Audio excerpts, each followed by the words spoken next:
Welcome to the Corner of Truth and Courage, hosted by Tom and Tyler. Over the next few days, we will examine instances where our government exceeds its constitutional limits through its policies. If we passively observe without taking action, we risk losing our freedoms.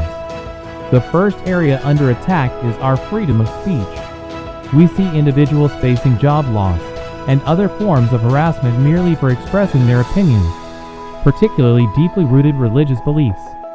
We are instructed to follow the science when the government aims to impose restrictions on our lives, even in cases where the scientific consensus is not definitive.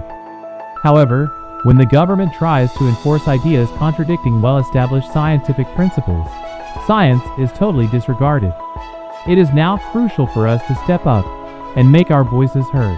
Welcome to the Corner of Truth and Courage with Tom and Tyler. We are here with you another week with another topic, and this is a very interesting one, controversial topic that we're going to start the week off. There is an article written in the New American. Apparently there is a professor who for the last 20 years has been teaching about X and Y chromosomes, how they determine if a person is going to be male or female. And it sounds like there were several students that were in that class. They kind of had an uproar about it and took that to the higher-ups, and that person got fired for teaching that. And as a matter of fact, they even interviewed the person and said, kind of what did the letter say? There was a letter sent to them, and it didn't really say anything other than you're offensive and have a nice day. And so a very interesting topic there, and like I said, very controversial. And I know that you've got a lot of thoughts on this, as do I, but let me pass it off to you.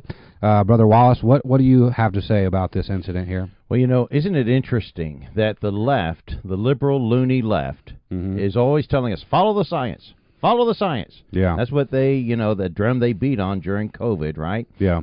Mask up, be afraid, get in line, follow what the government's telling you. We know best. Take your injections, and all that type of stuff there. Don't speak against what we're telling you to do. Follow the science, right?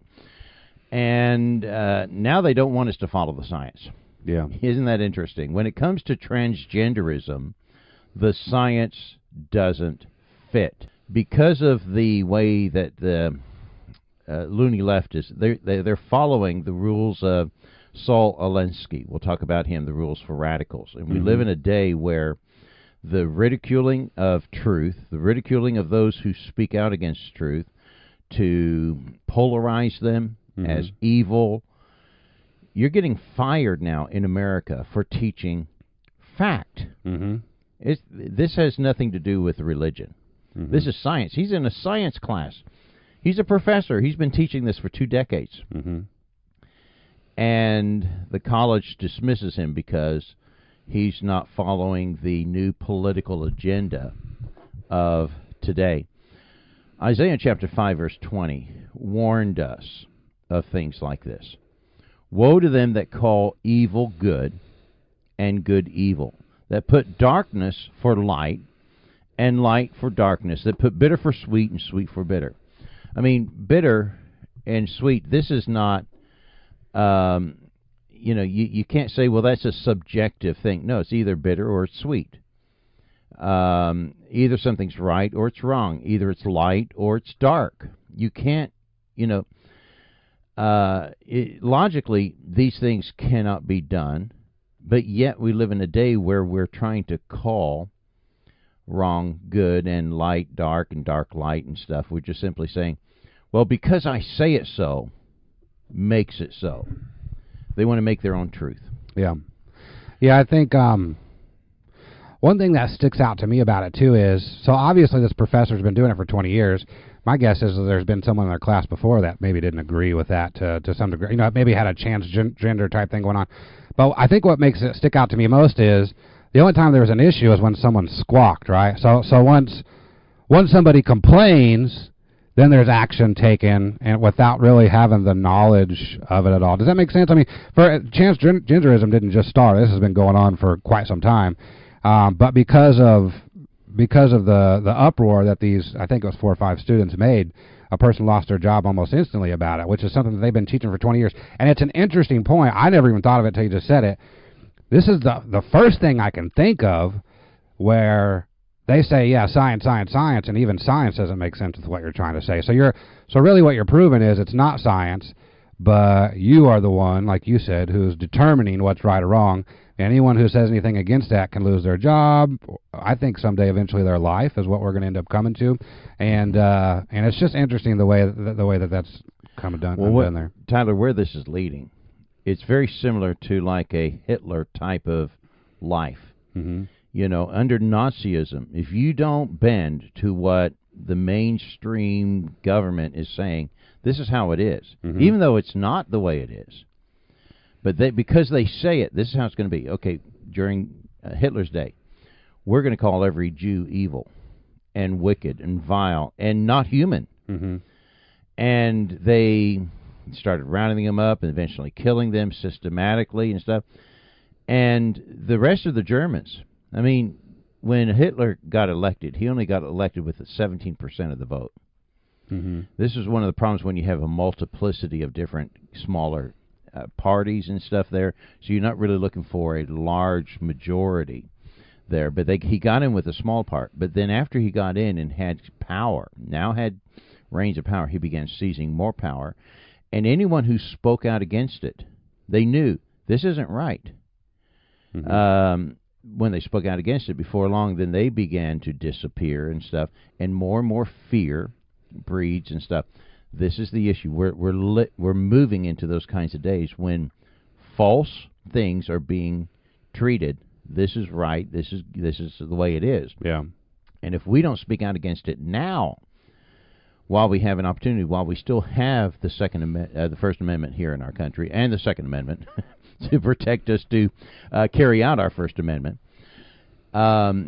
this is what's bothering me. America is shifting fast into dangerous waters, and that's I guess if there's a message I want to get across to our listeners is wake up, America, because our freedoms are going to be lost if we continue to allow this nonsense to carry on. Let me put you on the spot with a question. Okay, we've talked about before kind of my generation, maybe even a generation below me. They're kind of entitled. They're a little bit more hands-off, not so involved in politics and those things. Unless you're on the left side, then you're very involved.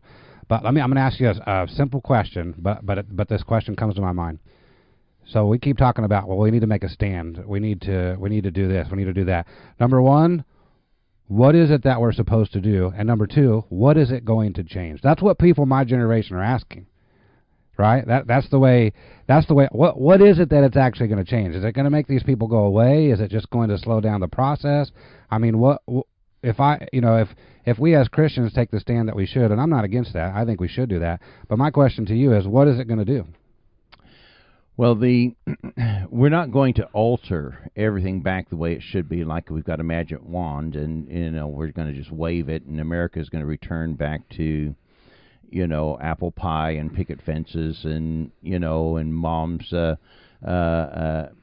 families happy at home and husbands are still married and still in their role. Mm-hmm. We're not going to wave a magic wand and make that happen overnight. But we have, the point is we've slowly let slip bit by bit. We've been on a slippery slope for some time. We've been on this downgrade. What does it matter if I take a stand there? Our future and our kids' future. America has, some people say we've gone too far. We've gone past the point of no return, that it's impossible. No. I believe God can bring a sweeping revival, a Holy Spirit moving of God, an awakening that will shake America to its core. But it must begin first in the church house. Now, you say to the younger generations, what's interesting, I came across something, and I spoke of this not too long ago. Barna did one of their studies on evangelism. Mm-hmm. The one group of people that's doing more evangelism today than any group, my generation and stuff, we're, less than, I think it's something like 20% of us actually share the faith. But it is the younger generation, our teenagers and college-age kids today, that are more active in evangelism in America than any other group. And that gave me hope. It's like, wow, That's refreshing, because everything I've been reading about the younger generations has been very startling and disconcerting. Let me tell you something, and I'm not going to say it right because it's neat how this is said. It's best read, but I'm going to try to explain it the best way. A person is saying, well, my great grandfather, rode a camel, or he walked to school and stuff, and then my father did this, but I drive a Chevy, and they walk to school. I drive a Chevy. My son drives a Mercedes. Mm-hmm. And his son will be driving, fancy car or whatever and stuff there. But my great grandson will be walking to school. And the point is this: is that hard times make strong men. Mm-hmm. Strong men create weak times, or weak men, because we have great times and stuff. We don't have to work for it. We don't appreciate it. And you keep asking this question about the younger generation, your generation.